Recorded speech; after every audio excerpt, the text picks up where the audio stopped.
cry, but I won't.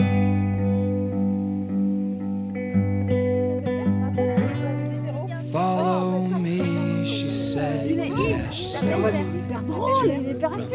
Si jamais il fait vraiment trop beau, Now I watched on as the rain came down.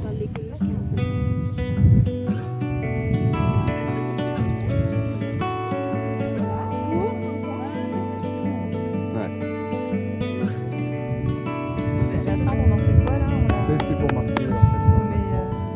On va voir. Hint and a smile, glint in her eye. Little look, she's gone. She didn't care as they watched on on va by. utiliser un traceur de forme sacrée. We were soaked to the bone. Si vous voulez aller chercher Cette semaine, nous démarrons la mise en place du jardin. C'est le premier chantier de mise en place du jardin d'Akita. Et donc on a une bonne équipe de bénévoles. On a une dizaine de personnes qui sont là toute la semaine pour aider à mettre en place le jardin ensemble. Et moi j'ai présenté un peu ce matin les bases de comment mettre en place un jardin avec une approche de maraîchage sur sol vivant ou jardinage sur sol vivant, en lien avec l'agroforesterie aussi, et sur quelle base on peut créer un jardin diversifié, un verger potager dans lequel on a une approche respectueuse de la vie du sol. Donc on a vu avec l'ensemble des personnes en début de journée un peu les fondements du jardinage sur sol vivant, voir comment on peut gérer la biologie du sol, les micro-organismes, les vers de terre, la matière organique dans le sol, sans travailler le sol. Voilà.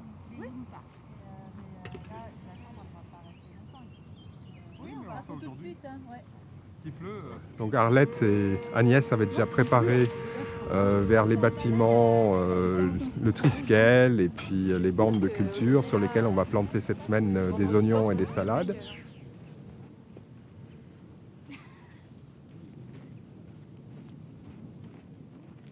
Il y a déjà plus de cendres. On va aussi ajouter un peu de vitamine C, des oligo-éléments et des préparations qui permettent de revitaliser le sol. Il est très riche en matière organique, donc c'est une super base, 15% de matière organique.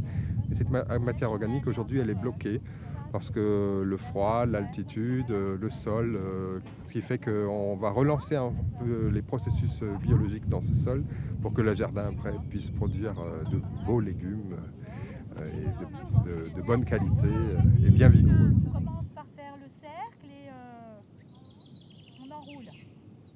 Et on voit ce qui reste au centre. En fait, on est sur une zone qui est très riche en eau. Il y a de l'eau qui circule. La partie haute est quasiment inondée un long temps.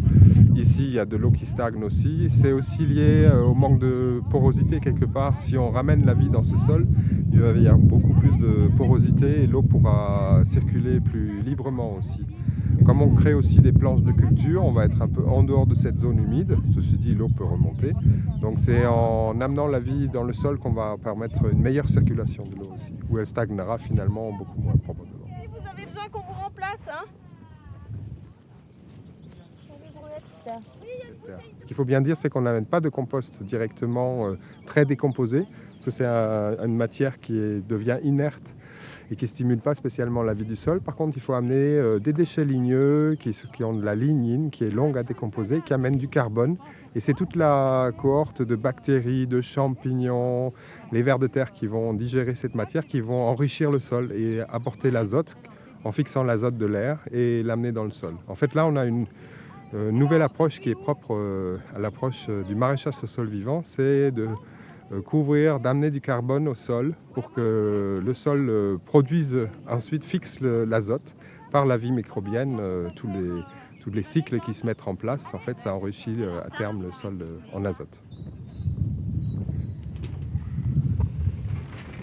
Là, il y aura les premiers légumes cette année. Ici, on va faire les premiers essais. On peut mettre des plantes assez simples parce qu'on démarre sur une prairie. On n'y touche pas. Et ça va mettre 6 mois, voire 1 an pour vraiment commencer à avoir un sol ouvert. Donc cette année, sur les composts, dans la paille, pour pas qu'il y ait d'herbes qui poussent à travers, on peut déjà planter des courges, tout ce qui est curcubitacées, on peut mettre en place des choux, on peut mettre en place certains légumes, des salades et des blettes peut-être, mais pas des légumes difficiles à cultiver tels que les légumes, les carottes, les betteraves rouges qui sont à petites graines. Ça sera pour plus tard.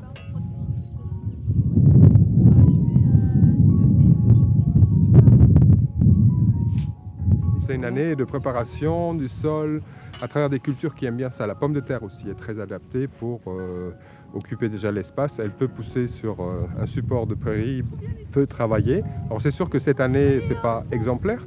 Il aurait fallu démarrer en septembre, pailler, poser tout. Cette année, on démarre tard, mais bon, c'est le timing du projet. Et puis, les résultats vont aller s'améliorant avec les années suivantes, en fait. Mais la pomme de terre, par exemple, et les courges sont 2 cultures très faciles à mener sur un sol conduit de cette manière-là, où on démarre sur une prairie avec un couvert, avec des déchets ligneux, du compost, et puis là, ça peut déjà démarrer dès cette année.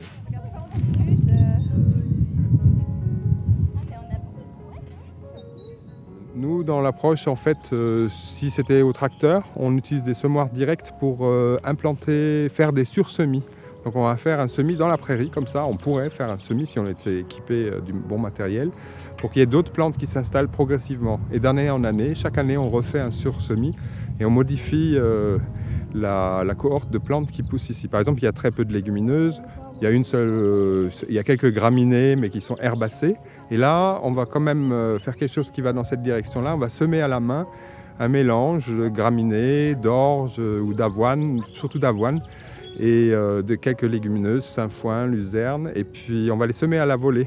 Après, il faut le tasser un peu, on va essayer de le semer quand l'herbe aura commencé à pousser un peu d'ici 2-3 semaines, pour que les graines aient une chance de germer sans être enfouies dans le sol. Normalement, il faudrait, avec un semoir, le mettre au contact de la terre. Donc là, il y a un certain pourcentage de graines qui ne vont pas germer, mais celles qui germeront vont amener une diversification dans la prairie.